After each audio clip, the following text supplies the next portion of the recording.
Bom dia, pessoal.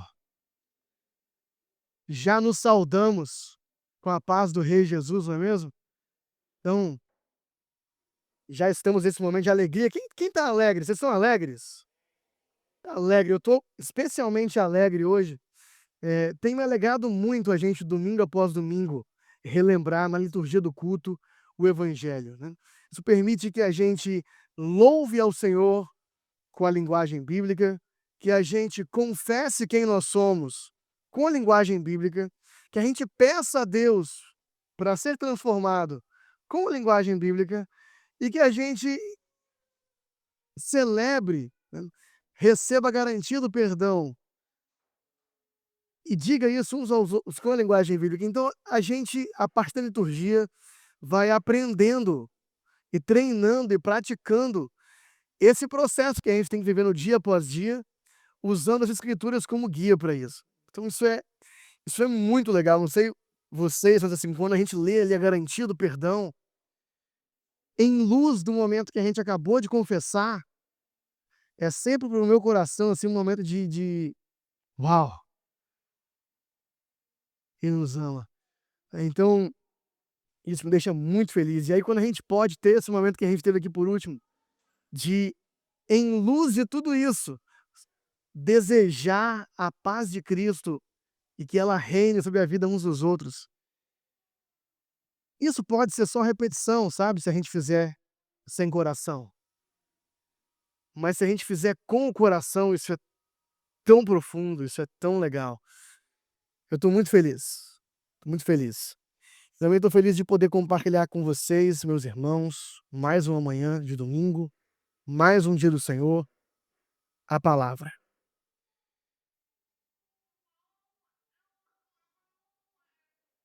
Estamos então dando seguimento à série O que o Evangelho produz. Eu estou bem fora de centro aqui, vou me corrigir.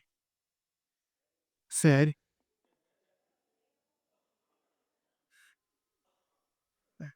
Mais um pouquinho. Sabe por quê? Porque tem mais irmãos pra cá do que pra cá. Então eu gosto de ficar bem no meio, na meiuca aqui. Amém, queridos? Estamos na série O que o Evangelho produz, e a gente tem feito aí, ao longo das últimas semanas, uma série de reflexões olhando para todas as áreas da vida pela lente do Evangelho. A gente falou do Evangelho, a gente falou da centralidade do Evangelho, a gente falou do que é o Evangelho, e a gente falou que o Evangelho ele também é uma lente que permite enxergar a vida a partir dele, enxergar a vida a partir da boa notícia da cruz de Cristo. E que isso inverte todas as coisas, isso vira nossa forma de olhar para as coisas de cima para baixo. E a gente tem então aplicado essa verdade às mais diversas áreas. Eu quero lembrar os irmãos mais uma vez, a gente está aplicando a essas áreas, mas o nosso desafio como cristãos é aplicar o evangelho dentro da metanarrativa bíblica, criação, queda, redenção, consumação, a tudo, a absolutamente tudo. E o nosso tema de hoje é cultura, o que é interessante, porque cultura é meio que tudo. Então, o nosso tema de hoje é justamente isso, né? Essa aplicação do evangelho a todas as coisas culturais. Queremos falar sobre como um filho de Deus enxerga a cultura pelas lentes do evangelho. Então, abra junto comigo a sua Bíblia, as Escrituras Sagradas, inspiradas, inerrantes, no Evangelho de João, capítulo 17, versículo 15.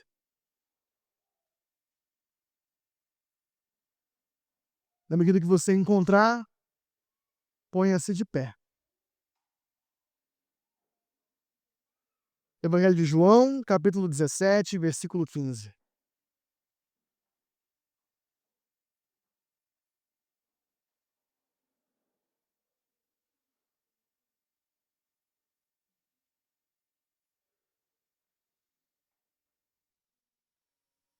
Eu vou ler na NVI, João 17, apenas o versículo 15. Para não ficar sem contexto, nós estamos no meio, então, da oração sacerdotal de Jesus, ao fim da ceia do Senhor. Os irmãos que estavam aqui conosco durante o ano, né? Nós expomos o livro, expomos João. Foi ano passado que a gente expôs João? Parece que foi ontem, né? Então a gente passou o ano passado inteiro expondo João. Então os irmãos já devem estar acostumados com João 17. Ali em João 13, 14, 15, 16 e 17, nós temos o maior discurso de Jesus. Após o lava-pés, após a ceia, ele começa a fazer o seu discurso de despedida, e ele encerra esse discurso de despedida com uma oração conhecida na maior parte dos subtítulos das Bíblias, sabe? Sabe o subtítulo da Bíblia? A Bíblia de vocês tem aquele títulozinho em cima aí? Não é canônico, tá, irmãos? Não é Bíblia, é só guia, tá bom? Mas a maior parte dos subtítulos das Bíblias, você vai encontrar em João 17, a oração sacerdotal de Jesus, que é a oração que Jesus faz pelos seus discípulos e a nós, por extensão, ele fala de nós também, no meio dessa oração, aqueles que iriam crer. E o versículo 15, que é o que a gente vai ler, parte dessa oração. Ele é uma oração de Jesus pelos discípulos e por nós. Com isso em mente, leiamos todos juntos João 17,15. Não rogo. Sim. Amém. Não peço que os tire do mundo, não rogue que os tire do mundo, mas que os proteja do mal, do maligno. Senhor Jesus, você é a palavra encarnada que o Pai nos deu. E nós queremos te agradecer nessa manhã pela palavra inspirada que temos para ler, que nos permite nos aproximar do Senhor. Nosso Pai querido, nós te pedimos que, através da sua palavra, faça com que o Espírito de Cristo seja vivo em nosso meio, em nossos corações, e que nós possamos refletir a partir da sua palavra, ainda que não é uma mensagem temática, nós possamos refletir e expor aquilo que a sua palavra tem a nos dizer a respeito desse assunto. Em nome de Jesus. Amém. Podemos nos assentar? Depois, se alguém puder me trazer uma aguinha, talvez eu nem beba, mas eu gosto de tê-la aqui. Dá uma certa segurança. Irmãos, nosso tema hoje então é cultura. E o que é cultura, né? O que é cultura? Como é uma coisa tão ampla, né? O teólogo Michael Horton define cultura como toda atividade humana que intenciona, que tem por intenção o uso, o prazer e o enriquecimento da sociedade. Então, nessa definição a gente tem o quê? Quase tudo. Toda atividade humana que usa a criação com fins de ter prazer ou mesmo de enriquecer materialmente também, não materialmente, né, é cultura.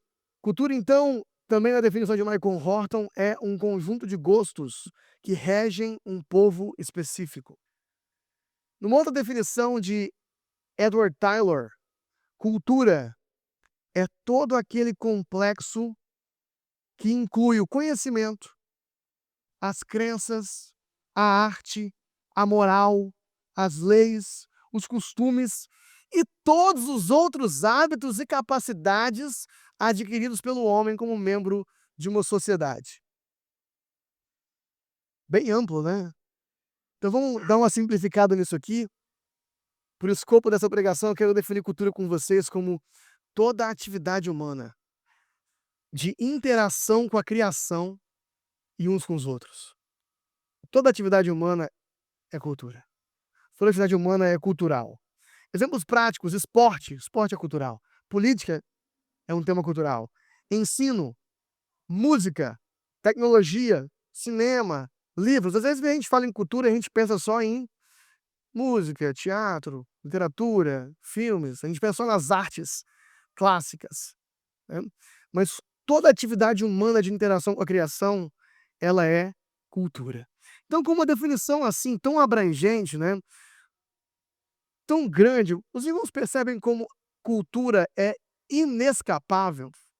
Eu não consigo escapar da cultura, eu não consigo fugir de lidar com esse tema, né? Cultura faz parte de viver na ordem criada. Se eu estou definindo cultura como toda a interação com a ordem criada, viver na ordem criada, viver no mundo, é viver em meio à cultura o tempo inteiro. Daí a relevância do texto base que nós lemos hoje. Não peço que os tire do mundo, mas que os livre do mal. Quando Jesus manda seus discípulos, e mais à frente na oração, a nós, que preguemos o evangelho no mundo, porque ele não pede que nós sejamos tirados do mundo, e aqui mundo é a ordem criada, Jesus está nos mandando pregar o evangelho em meio à cultura, porque a cultura é inescapável. Então, inevitavelmente, nós somos ordenados a pregar o evangelho em meio à cultura. E como a cultura é inescapável, na medida que a igreja prega o evangelho em meio à cultura, o evangelho será interpretado pelos ouvintes também no ambiente cultural e também de acordo com as suas culturas. Porque um povo, ele tem crenças coletivas, valores coletivos, histórias que dão sentido àquele povo e à existência coletivos, hábitos coletivos e por aí vai. Quando a gente estava na escola e a gente aprendia cultura brasileira, normalmente a gente aprendia história de quê? Vocês lembram? O que eram as histórias culturais brasileiras? Folclore, Saci Pererê, Curupira. E de fato, isso faz parte da cultura brasileira, mas é interessante porque se você olha 50 anos atrás, essas coisas de fato faziam parte do imaginário popular brasileiro. De fato, havia quem acreditasse em Saci, como explicação para fenômenos de: "Ah, alguma coisa sumiu, foi o Saci. O Saci que passou aqui e pegou". Havia de fato quem acreditasse em Curupira. Havia de fato quem acreditasse no boto cor-de-rosa, que as mulheres engravidavam do boto lá e tal. Então, assim, isso fazia parte. Por que essa é cultura, né? Porque isso fazia parte do imaginário popular. Hoje em dia, a gente olha para essas histórias mais como historietas do passado, né? Elas seguem a nossa cultura, mas elas não nos definem. Quando eu falo de histórias que dão sentido à existência, histórias que nos fazem olhar para a realidade de uma forma diferente, não é mais o Saci e o Curupira, mas existem essas histórias, né? E devido à globalização, hoje, talvez as histórias que dão sentido à nossa existência sejam muito mais parecidas com a de um americano do que seriam 50 anos atrás, no tempo dos nossos pais e avós, né? Fato é que toda a sociedade, então, tem na sua cultura crenças, valores, histórias, hábitos coletivos, consequentemente, ídolos, desejos, medos, sonhos, e tudo isso está expresso na cultura. O evangelho, no entanto, propõe o seu próprio pacote de crenças, que às vezes vai contra o da cultura. O evangelho propõe a verdadeira história que dá sentido à existência. E na maior parte das vezes, essa história não vai se alinhar com a história principal daquele povo, daquela cultura. O evangelho, ele vai inevitavelmente afirmar e confrontar partes de uma cultura, de um povo. Vocês estão entendendo isso aqui? É inevitável, o evangelho, ao ser pregado, ele vai afirmar partes de uma cultura, se elas forem de acordo com a graça de Deus, com a revelação da palavra. Mas ele também vai confrontar partes de uma cultura, porque Cristo teve que morrer na cruz por causa dos nossos pecados, e isso também vai estar lá na cultura. Esses pecados, essa idolatria. Então, se nós não levarmos o tema cultura a sério como igreja, nós não conseguiremos pregar o evangelho apropriadamente para um povo, talvez nem mesmo para o nosso povo. Porque no final, eu, como pessoa, sou inevitavelmente também influenciado pela cultura do meu próprio povo. Então, quando a gente pensa em cultura, a gente pensa em duas preocupações aqui, vocês vão ver que essas duas preocupações vão estar comigo esse sermão inteiro até o final, que é a preocupação de como eu consumo e gero cultura, e a preocupação de como eu leio a cultura para pregar o evangelho. E as duas coisas são importantes e merecem a nossa atenção. Por isso precisamos entender cultura à luz do evangelho. E se eu não olhar a sério para isso também, eu corro o risco de estar sendo dominado pela cultura e não por Cristo. E achar que é Cristo porque eu nunca parei para olhar a diferença. Agora, quais são os erros mais comuns que nós vemos na história da igreja com relação à cultura? A igreja tende a lidar com isso, é uma questão, integrar fé e cultura tem sido um desafio desde os primórdios, da igreja histórica, desde a igreja apostólica ali. E em cada era, esses desafios são um pouco diferentes, mas 2 erros muito comuns em todas as fases da história da igreja vão sempre saltar à tona. O erro de se afastar por completo da cultura e o erro de abraçar por completo uma cultura. Esses 2 excessos estão na história da igreja em todos os anos dela e também estão na nossa própria história. A gente talvez teve uma vivência com isso, seja por um excesso por um lado ou para o outro, né. Então o primeiro erro é o erro de se afastar por completo da cultura. Enxergar toda a cultura como sendo do inimigo. Qual o problema disso aqui, gente? Se cultura é tudo que um povo faz enquanto ele se relaciona com a ordem criada, e nós já ensinamos aqui, não vai dar tempo de rever hoje, que a imagem de Deus em nós está corrompida, mas ainda está presente, ainda há graça comum no ser humano, ainda há coisas que nós fazemos que refletem a Deus, por mais que de forma distorcida, eu não posso dizer que a cultura inteira é do inimigo, porque eu estaria negando a imagem de Deus nos homens se eu fizesse isso. Então enxergar toda a cultura como sendo do inimigo é um erro. Nem sequer olhar para ela, muito menos se envolver com ela. É aquele pensamento assim: isso é coisa do mundo, e o cristão não pode ter comunhão com o mundo. Quem já ouviu isso? E tá certo, se for bem exposto, né. Essa perspectiva, no entanto, de se afastar por completo da cultura, ela se esquece que o chamado do cristão, ele é para o mundo. É para pregar o evangelho em meio ao mundo. É para se comunicar com o mundo. Eu rogo que não os tire do mundo. Agora aguarda aí que daqui a pouco a gente bota o contraponto, tá bom? Segura um pouquinho. Essa perspectiva também ignora o fato de que, embora nós vivemos um mundo caído, a imagem de Deus não está perdida.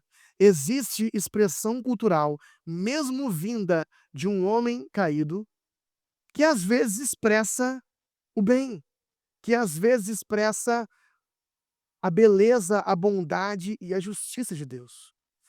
Toda a beleza do mundo advém de Deus. Todas as coisas boas vêm do Pai das luzes. Então, quando alguém, mesmo que esse alguém não seja cristão, produz um elemento cultural que aponta, por exemplo, para a necessidade de justiça para com as crianças que passam fome,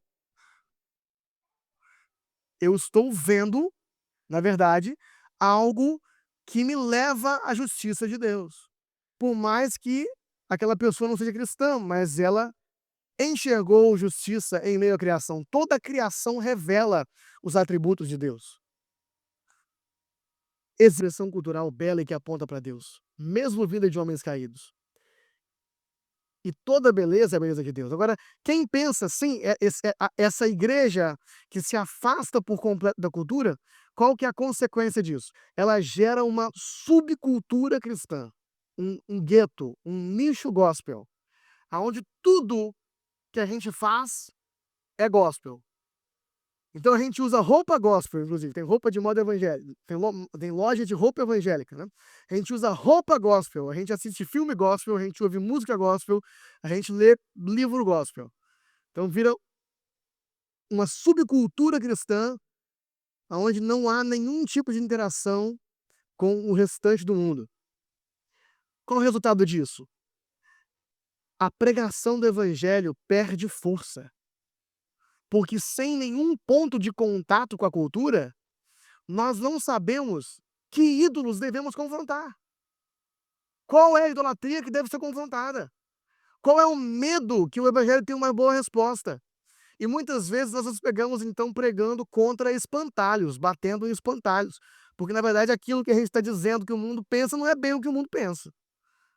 Além disso, a igreja então se torna um gueto, fadado a ficar cada vez menor, porque não pode, por não se engajar em formação cultural, porque essa igreja que faz isso não se engaja em formação cultural, ela acaba sendo pressionada por uma cultura cada vez pior e cada vez mais degradada, porque não teve a participação da igreja em tentar trazer um pouco de graça, por todos os lados.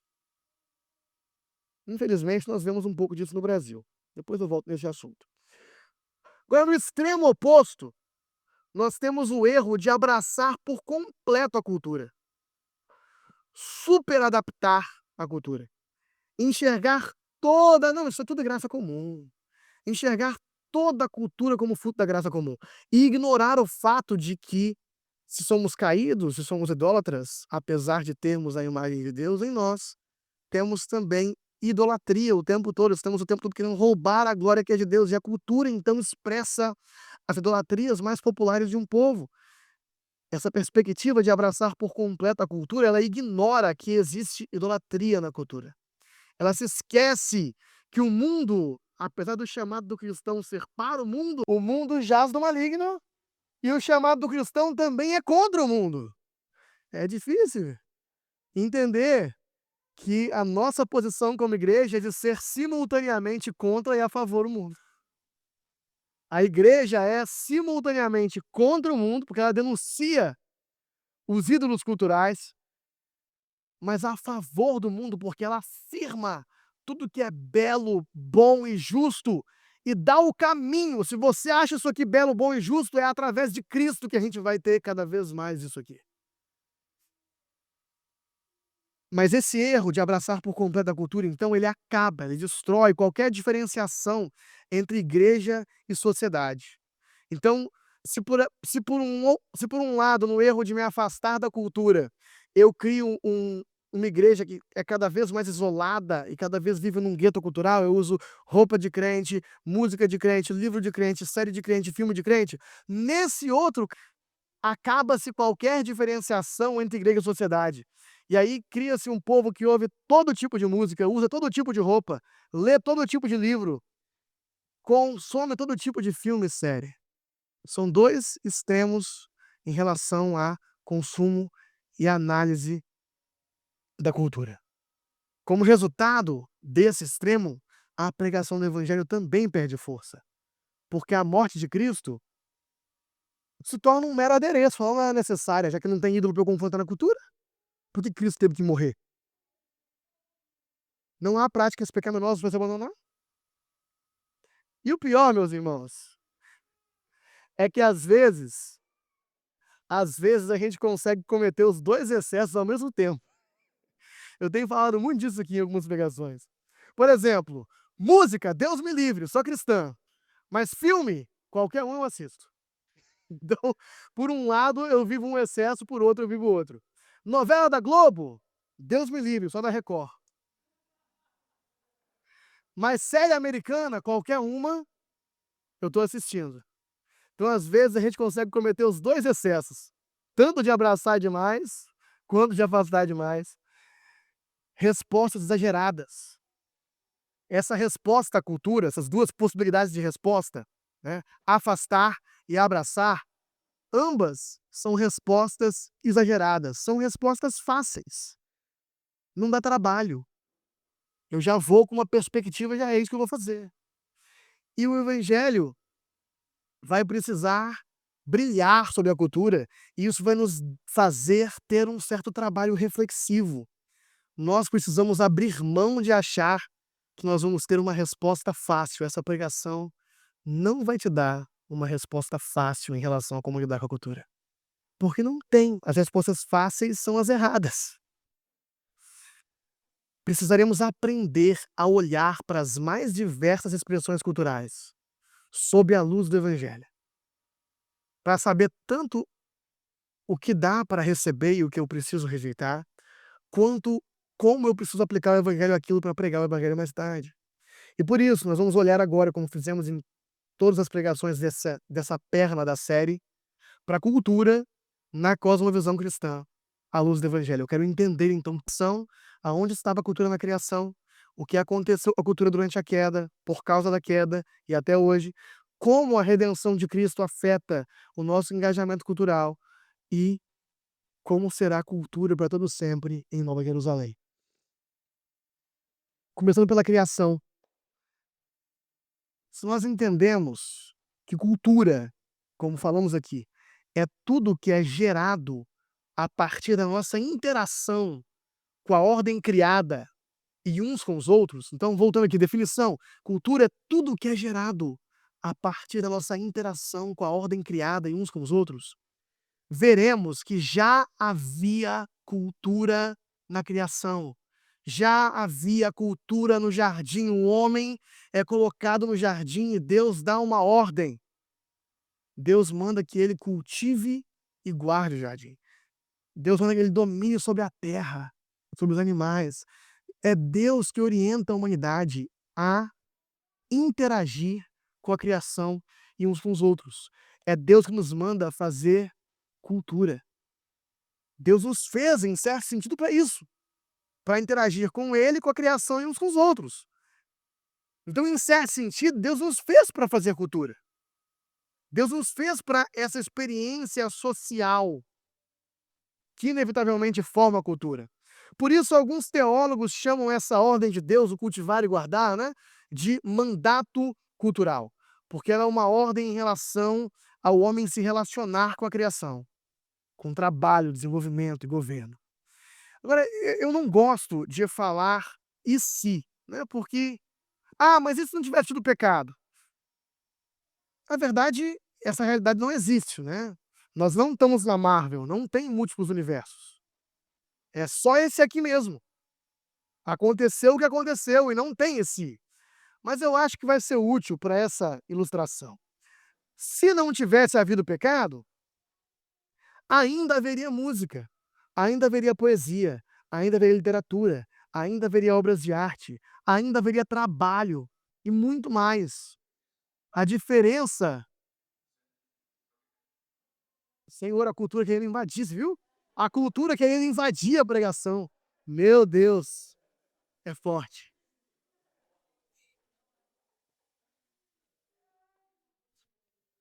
A diferença é que a produção cultural, ela seria desenvolvida por seres humanos em perfeita comunhão com Deus. E, portanto, essa produção cultural seria para a glória de Deus, para o bem comum. Seria perfeita, seria iluminada pela verdade. A nossa interação com a criação teria sido assim, mas, como eu falei, não tem multiverso. O universo que existe é o que existe, nós caímos. E na queda, então, o homem e Deus agora estão afastados. E como já explicamos algumas vezes, por isso, os irmãos entendem que eu não estou trazendo de novo os textos de sempre, porque a gente já falou deles, amém? Mas o homem agora é rival de Deus, o homem agora quer ser a causa de si mesmo. Ele quer ser aquele que define o que é bem e mal para si mesmo. E ele agora, então, interage e interpreta a criação sem Deus, seguindo as suas vontades, usando como base a si mesmo, e como já falamos algumas vezes, idolatrando a si e a todo tipo de coisa. E agora, a produção cultural desse homem caído, ele expressa essa forma de enxergar a vida, essa forma idólatra, separada de Deus. A cultura, então, do homem caído, ela sempre vai expressar, apesar de flashes da graça comum, no geral, a cultura do homem caído sempre vai expressar o seu amor por si mesmo e pelas coisas, ao invés de expressar o amor a Deus acima de todas as coisas e o amor ao próximo como é devido. Ao invés de expressar essa grande harmonia da Trindade, a produção cultural humana vai expressar a grande desarmonia da criação caída. Ainda há graça comum, porque nós não estamos completamente corrompidos ao extremos, mas tudo está corrompido. Nada escapa dessa corrupção. E a partir dessa produção cultural idólatra, sociedades inteiras se formam ao redor de ídolos através da expansão cultural. Cultura te afeta muito mais do que sermão.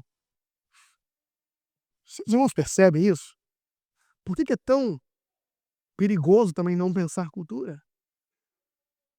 Porque a gente tem 1 hora de sermão por semana. Se você escuta sermão no YouTube 2, 3, vai, se você for muito viciado, 20. Mas a gente está em meio à cultura o tempo inteiro.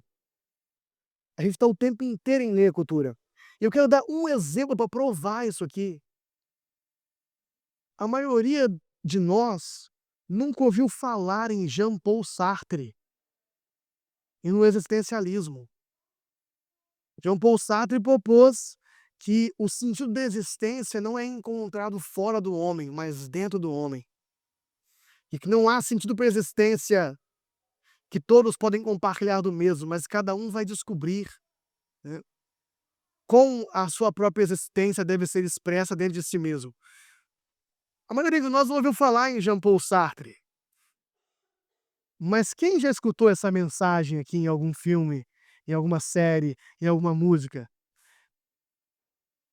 Todos nós. Porque o existencialismo das filosofias talvez foi a que mais moldou a nossa expressão cultural do tempo presente. Décadas e décadas depois de Sartre ter morrido, o nome dele é desconhecido para algumas pessoas, mas a sua ideologia está aplicada e vivenciada pela cultura. Então a cultura ela tem um poder de formação e expansão imenso, e sociedades inteiras se formam a partir de ídolos culturais, através da expansão cultural. E é isso que acontece pós-queda. A boa notícia é que, como em todas as outras áreas que a gente o evangelho também afeta a cultura. O evangelho também é uma boa notícia a respeito de como nós podemos voltar a uma produção cultural saudável e sadia. O evangelho afeta isso, porque o evangelho, como sempre lembramos, é a boa notícia de como nós fomos reconciliados com o Pai, em Cristo, em sua cruz.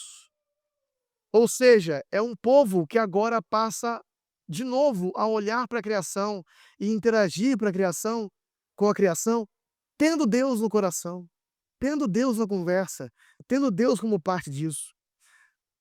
Além disso, o evangelho no seu contexto, na metanarrativa cristã, criação, queda, redenção, consumação, o evangelho ele é a narrativa correta a respeito da história da humanidade. Então, se a cultura propõe narrativas onde o homem está no centro para explicar a realidade, o evangelho ele é a grande narrativa que melhor dá sentido à existência. Portanto, ele muda o nosso olhar para a cultura por completo. Esse povo reconciliado com Deus é um povo ciente dessa história e agora ele é capaz de olhar para a cultura com os olhos corretos. E duas coisas então acontecem. Nós podemos agora, a partir da boa nova do evangelho, engajar apropriadamente com a cultura. Como eu faço isso? Reconhecendo aonde há graça comum e beleza, mas denunciando aonde há idolatria que foi destruída por Cristo na cruz e precisa ser levada até a cruz. Quando eu olho para a cultura com os olhos do evangelho, eu enxergo as coisas boas da criação que a morte de Cristo vem para reconciliar e expandir, e eu enxergo as coisas ruins da queda que trouxeram a necessidade que Cristo morresse. Quando eu nunca tiro a cruz dos meus olhos enquanto eu olho para uma obra cultural, essas coisas me vêm à cabeça. Como já falamos, a vocação da igreja é ser contra e a favor do mundo. E um segundo ponto, o evangelho agora permite então que a gente engaje apropriadamente com a cultura que está ao nosso redor, mas o evangelho também permite que a gente desenvolva expressões culturais que glorificam a Deus. Porque agora nós, como povo reconciliado, podemos desenvolver cultura da forma certa. O problema é que às vezes a gente acha que isso é fazer roupa gospel, né? Não, é fazer roupa com os valores de Cristo para todos, para que todo mundo possa beber da sabedoria de Cristo. E esse trabalho, então, de engajar apropriadamente a cultura, à luz do Evangelho, e como povo reconciliado pelo Evangelho, desenvolver expressões culturais curadas, saradas, com Deus no meio, esse trabalho é necessário que a igreja faça ele. Na verdade, é inevitável que a igreja faça ele, porque nós como falamos aqui no começo, somos inevitavelmente culturais. Então só tem duas opções: ou você está se adaptando à cultura, ou você está, de fato, analisando a luz do evangelho e tendo uma participação saudável. Você não consegue escapar da cultura. Por isso a igreja está inevitavelmente nesse trabalho de engajamento cultural e de desenvolvimento de expressões culturais até a consumação dos séculos. E o que acontece então na consumação, né? Nós não cremos que a igreja irá converter culturalmente o mundo antes da vinda de Cristo. Há quem pense assim. Nós não pensamos assim. Nossa leitura é de que quando Cristo se manifestar na consumação dos séculos, haverá uma igreja forte e, portanto, também culturalmente forte, mas haverá também maldade no mundo como nunca antes. O melhor exemplo para isso é a parábola do joio e do trigo. Tanto o joio quanto o trigo cresceram ao seu máximo, então vem o reino. Portanto, seria ingênuo da nossa parte pensar que o nosso engajamento cultural e que o nosso desenvolvimento de cultura a partir da reconciliação com Deus converteria o mundo antes da vinda de Cristo. Não vai acontecer. Já está profetizado que não será assim. Nós vamos fazer mesmo assim, mas o sucesso será em parte, até que Cristo venha e estabeleça por completo a cultura do seu reino sobre o mundo. Então, por conta disso, meus queridos, quando lembramos da consumação, lembramos que é Cristo que vem estabelecer o reino, que é Cristo que vem por completo agora impor a cultura do reino sobre todos. E, portanto, a igreja não deve participar de uma guerra cultural política. Os irmãos entendem do que eu estou falando? O pastor Felipe falou um pouco sobre isso também semana passada. A igreja não deve participar de uma guerra cultural política. Ou seja, tentar, a partir da política e da legislação, impor ao mundo novamente a cultura cristã, como já foi talvez em algum momento do passado. Proibir as expressões culturais não cristãs. Impor a forma de pensar cristã através das leis, através de deputados e por aí vai. Por que deve tentar participar disso? Primeiro, porque o reino já venceu e está acima dos governos do mundo. O reino de Deus já venceu. O fato de que Cristo não impôs ainda é um presente para aqueles que ainda podem se converter. Mas o reino já venceu, ele já está acima. Se Cristo quisesse impor a cultura dele agora sobre todos que não aceitaram, ele já o teria feito. Mas não, a ferramenta que ele nos deixa para a expansão do reino até a sua vinda é a pregação do evangelho, que gera indivíduos que se submetem voluntariamente ao reino de Deus. Se Jesus quisesse impor a cultura, ele poderia ter feito, mas ele nos deixa no mundo. Não há explicação para o fato de que Deus nos deixa no mundo pregando o evangelho que não seja essa. Deus está concedendo um tempo para que a humanidade e as pessoas possam se render livremente ao seu reino. Portanto, não cabe a nós querer forçar por força de lei, e sim pregar o evangelho para que haja submissão voluntária. Tá tranquilo, quando Cristo chegar, os joelhos que não se dobrarem vão se dobrar. Aí é outra história, é com ele. Mas nesse tempo, devemos pregar o evangelho. E talvez justamente por isso, os melhores anos da igreja foram justamente os anos em que ela e o Estado não estavam alinhados. Foram justamente os anos de perseguição. Porque nos anos de perseguição, crer no evangelho realmente era uma submissão completamente voluntária e não um obedecer às leis daquele Estado. Naturalmente, isso não quer dizer que a igreja não tem participação política, isso foi falado no domingo passado, então nós não vamos voltar nisso. Mas a igreja, então, não participa de uma guerra cultural, ela não escolhe um lado numa guerra.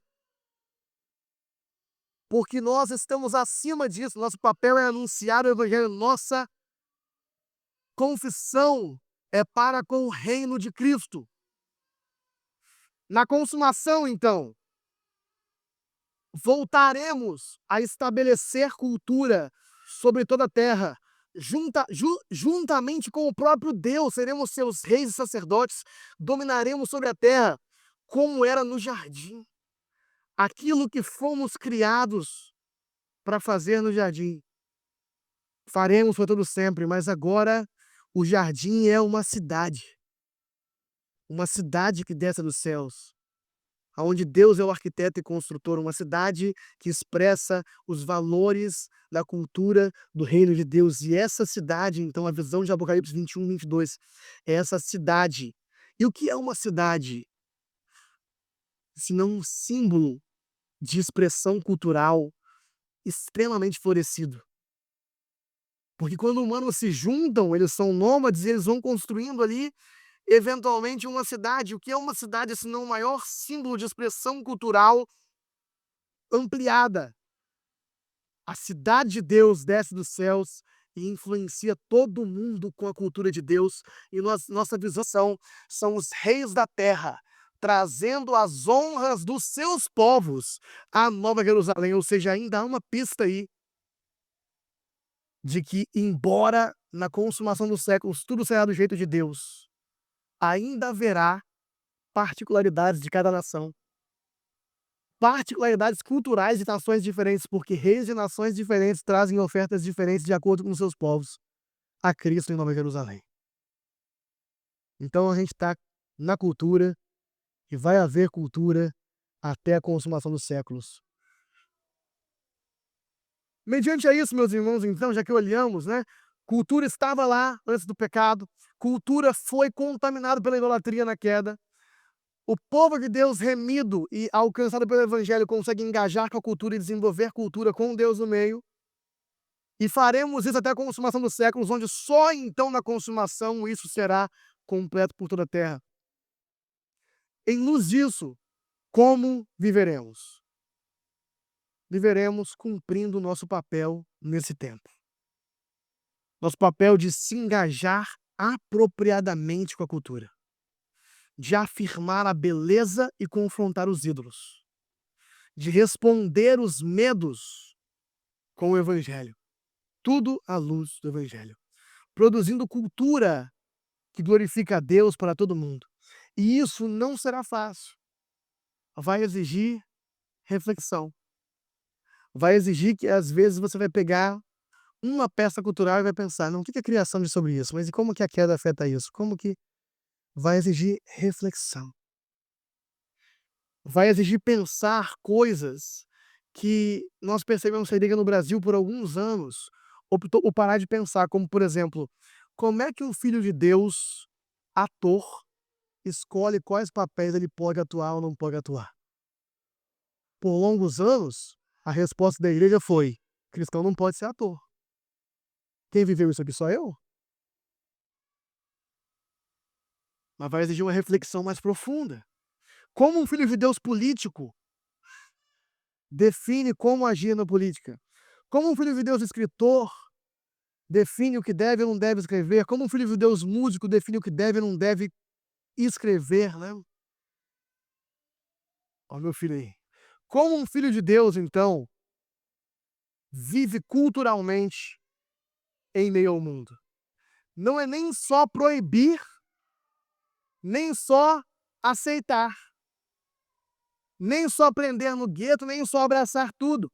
E eu queria te perguntar se seu filho hoje, a maior parte de nós aqui somos pais, falar com você que ele quer ser ator ou músico, o que você vai dizer para ele? Porque eu acho que a primeira coisa que a gente pensa é, ai meu Deus, seria tão mais fácil se ele quisesse ser advogado. Seria tão mais fácil se ele quisesse ser engenheiro, médico. E na real, é mentira. Não seria. Porque também tem produção cultural no direito, na engenharia, na medicina, e porque advogados, engenheiros e médicos também têm que fazer o mesmo tipo de questionamento. em relação a quais são os limites da sua atuação como filhos de Deus no mundo caído. Sabe o que acontece? É que a gente rejeita por completo uma profissão e abraça por completo a outra. É porque em relação à arte a gente é todo cheio de dedo, mas o que o conselho de medicina falar que pode fazer, a gente acha que pode fazer. Vocês estão entendendo como a gente tende às respostas fáceis? Agora, a ironia é que a gente passa a maior parte do nosso tempo livre fazendo o quê? Quem responde? Vendo TV e ouvindo música. Mas a gente não quer que nossos filhos trabalhem com isso. Então, naturalmente, o que vai acontecer? Nós vamos ficar cada vez mais cercados. Cada vez mais cercados por cultura que só tem idolatria. Qual que é o cenário atual da igreja no Brasil quanto à cultura? É claro, nós entregamos as principais áreas de produção cultural para Satanás. Nós demos para ele. O Leandro Vieira faz uma piadinha antiga, nem sei se ele faz ainda hoje em dia, de pregações antigas dele, né? Satanás não tinha nada, né? Jesus fala, toda a autoridade me foi concedida sobre a criação. E aí vem o crente e fala assim, não, a TV é do diabo. Fala, é minha? Eu quero. Política do diabo, é minha? Eu quero. Música do diabo, é minha? Eu pego pra mim. Então a igreja, no Brasil, isso é muito claro, em outros países nem tanto. Nos últimos anos, infelizmente, em sua maioria, claro que há exceções, a gente faz generalizações aqui com fim de ser didático, nem todas as igrejas locais fizeram isso. Mas em grande parte entregou as áreas de produção cultural nas mãos do acusador, nas mãos do opositor. O evangelho nos capacita a mudar isso. O evangelho nos capacita a desenvolver cultura ancorada na esperança cristã e não na esperança secular. Toda obra de arte aponta para uma escatologia, aponta para um fim dos tempos, aponta para uma solução. Toda obra de arte aponta para isso. E nós temos a possibilidade de desenvolver arte que aponta para o poder da ressurreição. E não só para cristão, porque a pior coisa é isso. Que aí beleza, vamos interagir então, mas vamos fazer só para cristão. Vamos fazer música só para cristão, vamos fazer filme só para cristão, vamos fazer... E qual que é o resultado disso? Não tem um filme de romance que a gente gosta de assistir com as mulheres, de comédia romântica, eu gosto,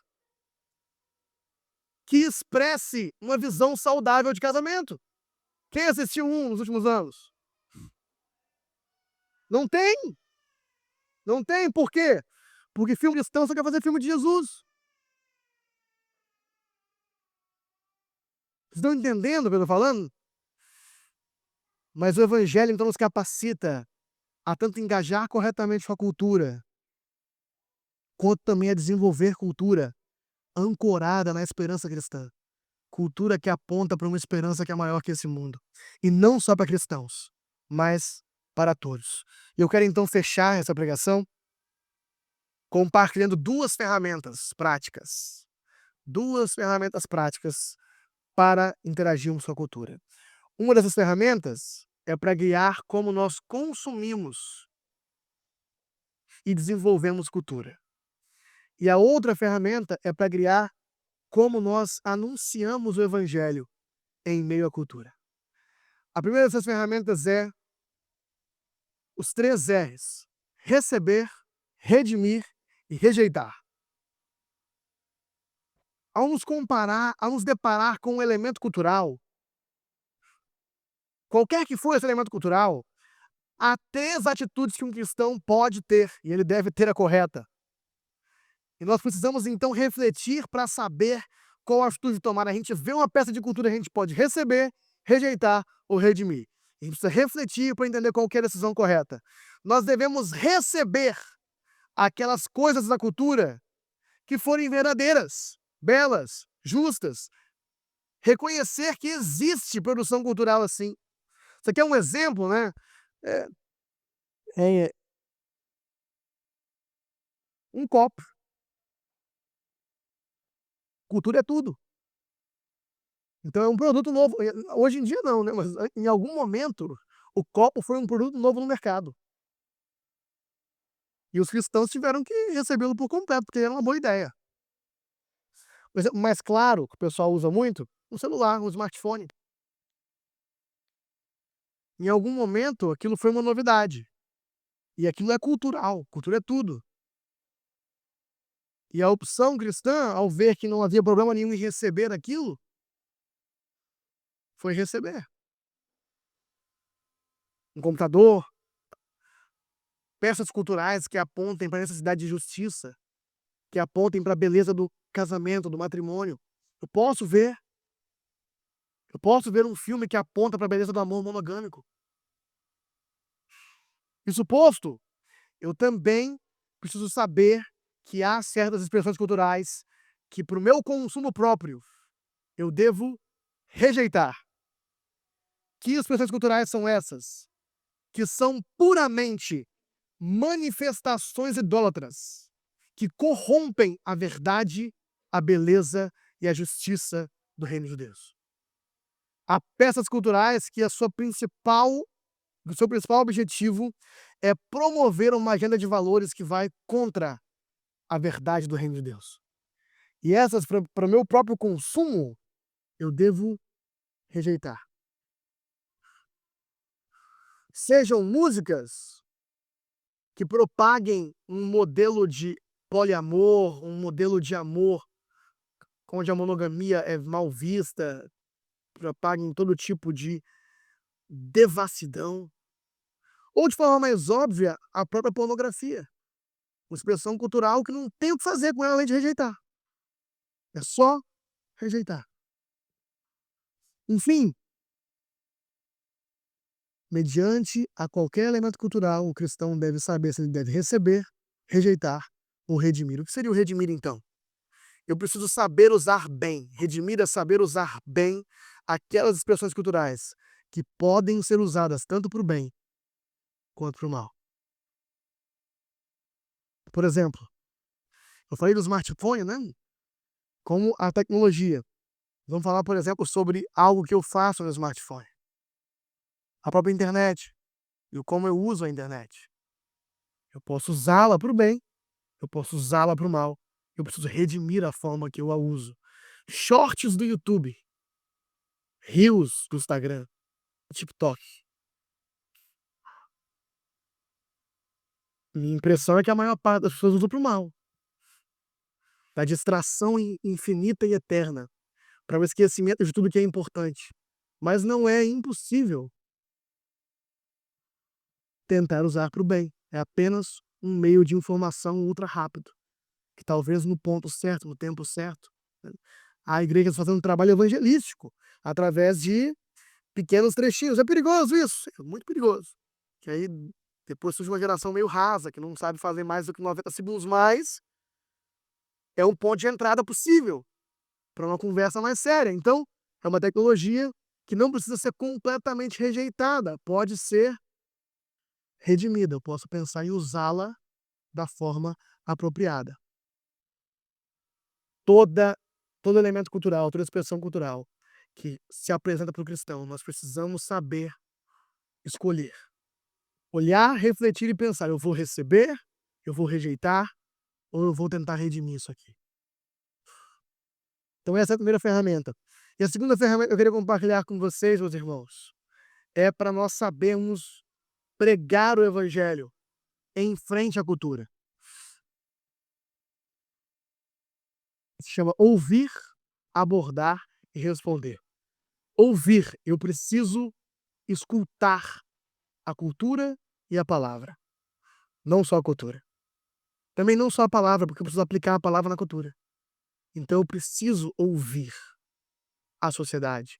Eu preciso escutar o que a voz da cultura tem dito e o que a voz de Cristo fala na sua palavra, para saber qual é a metanarrativa cultural e como ela está diferente no que ela precisa ser confrontada em relação ao evangelho. Eu preciso ouvir. Então, o primeiro passo para que eu expor o evangelho em minha cultura, eu preciso ouvir a cultura e a palavra e reconhecer essas duas coisas. Segundo, eu preciso abordar, eu preciso ir até pessoas que estão sob a cultura secular, para que eu possa. Nosso chamado é para o mundo, a gente precisa ir até essas pessoas, a gente precisa relacionar com elas. Sair de um gueto evangélico, se eu vivo num gueto evangélico, onde todo produto que eu consumo é cristão, toda cultura que eu consumo é cristã, tudo que eu faço é com cristãos, eu vou evangelizar quando? Graças a Deus a gente pelo menos trabalha, que a gente dá um jeito de encontrar com um cristão para falar com ele. Mas assim, eu, por exemplo, Rafael, que trabalho em home office, para mim é um desafio. Eu praticamente vivo num gueto cristão o dia todinho. Eu tenho pouquíssimo acesso. Tem uns clientes ali e tal, mas assim, presencial a não cristãos. Ou a cristãos que acham que são cristãos, mas na verdade a gente sabe que não são. Precisamos sair do gueto evangélico, abordar pessoas reais e conversar com elas, compreendê-las, ver a cultura, ver a influência que a cultura causa nelas, para então, frente a isso, responder com o anúncio do evangelho. Ouvir, abordar e responder. Responder anunciando o evangelho como a grande história de Deus, que oferece respostas mais adequadas às questões culturais do que a própria cultura. Gente, nós falamos isso aqui um tempo atrás. O evangelho, ele é a resposta correta para toda pergunta humana que se vale a pena perguntar. A verdade é que o evangelho, ele oferece respostas melhores que as próprias respostas culturais para os problemas que a cultura tenciona resolver. Eu não vou perceber isso se eu não ouvir e não abordar. Então eu vou ouvir, eu vou abordar, eu vou responder com o evangelho contextualizado às questões culturais, mostrando como ele é segurança real para as questões humanas, como ele é a resposta real que importa às questões humanas. Mas eu não vou conseguir ser efetivo no meu anúncio do evangelho se eu não souber quais perguntas as pessoas estão se fazendo. Em primeiro lugar, se eu não fizer ideia do que passa no coração delas. Nós estamos terminando, e para isso aqui ficar menos abstrato, eu queria terminar com um exemplo. Pode vir, Ministério de Música. Eu queria terminar com um exemplo, para ficar menos abstrato. Estava ouvindo uma entrevista com o Tim Keller. Deus. Não, vai ter que. Liga em muta, para você poder colocar a letra da música. Liga em muta. Uma entrevista com o Tim Keller, estavam perguntando para ele se seria diferente, né? Se ele fosse plantar a Redeemer nos dias da entrevista lá, né? Tem poucos anos isso, antes dele falecer. Acho que o Keller faleceu bem recentemente. E uma coisa que ele fala é que as questões culturais, quando Keller plantou a igreja presbiteriana Redeemer, lá em Nova York, ele estudou Nova York. Ele estudou as questões culturais de Nova York, para que ele pudesse respondê-las apropriadamente. E ele falou que hoje em dia, nessa entrevista ele fala que hoje em dia essas questões seriam um pouco diferentes. E ele trouxe um exemplo muito interessante para nos guiar nesse processo de ouvir, abordar e responder, de como ele fará hoje. Ele identifica uma coisa, por exemplo, hoje a grande questão cultural, como a gente tem falado aqui, é a questão da identidade, é a questão da autoexpressão. E uma outra grande questão cultural é a questão da justiça social, de como trazer justiça a quem não é a quem está em situação de pobreza, em situação de separação social e tudo aquilo que a mente progressista também sente como sensível, quem está à margem da sociedade. Então essas são duas grandes preocupações da cultura de Nova York hoje, e a gente vê isso também muito na nossa juventude, por exemplo. E aí o Keller fala, se eu fosse fazer hoje uma exposição do evangelho para essas pessoas, para esses jovens, eu não iria começar provando que a ressurreição é um fato real. Eu iria começar mostrando a elas como o evangelho oferece uma possibilidade de identidade melhor. Porque a identidade que o evangelho propõe, ela é recebida e não adquirida. Então perceba, A própria questão cultural da identidade, ela tende a se tornar uma busca incessante e frustrante. Mas o evangelho tem uma resposta melhor para essa questão. Ele oferece uma identidade que é recebida em Cristo e não merecida por meio do que eu faço.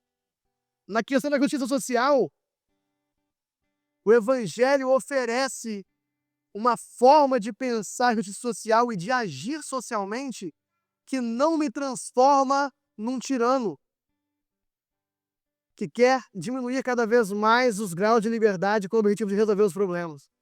O evangelho oferece uma perspectiva de justiça social que não me transforma num tirano, não me transforma na fonte do mal que eu queria resolver. Enfim, e aí ele começa então a usar o evangelho para responder às questões sociais. E aí depois migra para uma exposição mais formal do evangelho. Por isso, como o evangelho é a melhor resposta para todas as questões mais importantes humanas, precisamos saber ouvir a cultura, abordar as pessoas e responder com o anúncio do evangelho. São duas ferramentas que a gente compartilhou, relembrando: receber, rejeitar e redimir, para guiar o meu consumo cultural, o meu desenvolvimento de cultura. E ouvir, abordar e responder, para guiar a forma que eu apresento o evangelho de acordo com a cultura de um povo, do ouvinte que está recebendo. A maior parte de nós, meus queridos, não vai plantar uma igreja, né? Alguns talvez vão, alguns aqui talvez vão, mas a maior parte de nós não vai plantar uma igreja. Nosso trabalho, então, não é fazer esse trabalho que o Keller fez, de fazer uma pesquisa cultural numa cidade, mas é o trabalho de saber como a cultura mexe com nossos amigos, com nossos companheiros de trabalho, com as pessoas que estão ao nosso redor, nas áreas que nós estamos ali, sendo chamados a ser um testemunho fiel de Cristo Jesus. E nessas áreas nós podemos pensar, então, cultura. Podemos pensar como responder com o evangelho. Que Cristo nos abençoe e que o Espírito Santo nos empodere a viver corretamente no mundo de Deus. Eu quero orar pela gente. Senhor Jesus, muito obrigado. Muito obrigado porque fez num mundo rico, rico em cultura, rico em beleza, rico em amor. Muito obrigado porque há tantas coisas que são válidas de ser celebradas, porque enquanto as celebramos, nós estamos celebrando você, o Criador, no meio de todas as coisas. Muito obrigado, Deus. Mas nos ajuda, nos livra da tentação de nos adaptar por completo à cultura. Nos livra da tentação de nos tornarmos culturalmente relevantes ao custo de abrir mão das verdades do Evangelho. Nos livra, Senhor. Nos ajuda a viver esse envio que o Senhor nos fez. Viver no mundo, mas livres do mal. Nos ajuda a isso. Que o Espírito Santo nos guie em cada pequena decisão.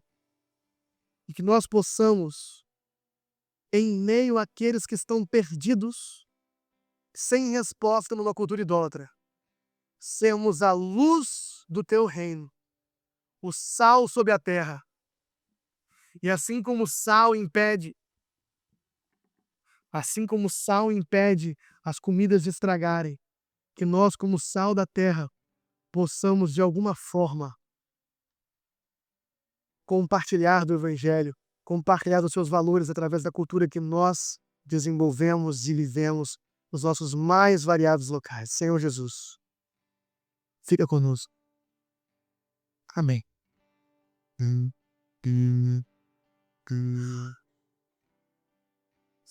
Agora nós vamos responder essa palavra, responder ao anúncio do Evangelho. Como?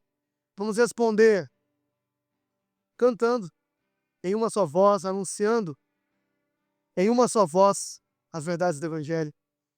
Nossa gratidão ao Senhor Jesus. Vamos responder também ofertando, fazendo um momento de adorar o Senhor com o nosso gesto de responsabilidade, uns para com os outros e para com a expansão do reino de Deus.